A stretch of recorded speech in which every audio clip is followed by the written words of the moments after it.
வணக்கம். என்னுடைய பேர் என்ஏ நாகூர் கனி. காஸ்டியூமர். 77லேருந்து ஒர்க் பண்ணுறேன். 86லேருந்து ஃப்ரேமில் வேகமாக நின்றுக்கிட்டுருக்கோம். அடுத்து ஜெய்சங்கர், அசோகன், நம்பியார், ஆல்ரெடி பழைய வீரப்பன், வீரப்பா மற்றும் விஜயகாந்த் மாதிரி பல விதமான ஆர்டிஸ்ட்டுகளுக்கு அதிகமான அளவில் ஆரம்பத்துலேருந்து பண்ணியிருக்கோம். நாளை மனிதன் படம் முதல் நான் சீப்பாக பண்ண முதல் படம்.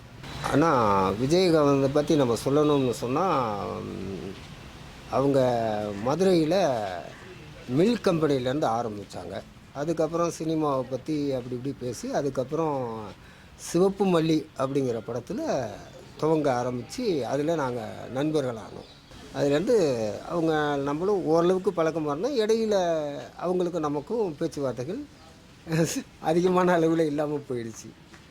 அதுக்கப்புறம் தேர்தல் வைக்கும்போது பேசுனாங்க. அதுக்கப்புறம் பார்த்தசாரதி எம்எல்ஏவாக நிற்கும்போது நாங்கள் அவங்களுக்கு ஒர்க் பண்ணோம். அதுவும் மார்க்சிஸ்ட் கம்யூனிஸ்ட் கட்சியிலேருந்து ஒர்க் பண்ணி ஜெயிக்க வச்சோம். ஜெயித்தாங்க.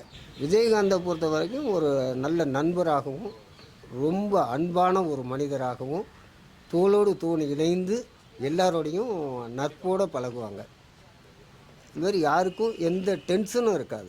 ஹாப்பியாக போக வர எல்லாருக்கும் அதாவது ஒரு அரசியலில் ஒரு மார்க்சிஸ்ட் கம்யூனிஸ்ட் கட்சியினுடைய அடிப்படை தத்துவத்தோடு அப்படியே அழகாக நழுகி எல்லாரோடையும் அன்பு காட்டி ஒருங்கிணைத்து போவாங்க.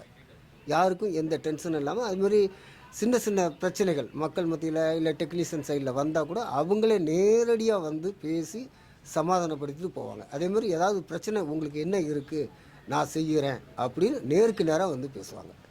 இது உண்மை. அதேமாதிரி காஸ்டியூமர் ராஜேந்திரன்னா விஜயகாந்த் ராஜேந்திரன்னா எல்லாருக்குமே தெரியும். அவருக்கு அசிஸ்டண்ட்டு பாபு. அவங்க மூலியமாக நாங்கள் ராஜேந்திரனுக்கு பலவிதமான ட்ரெஸ்ஸு தைச்சி கொடுத்துருக்கோம்.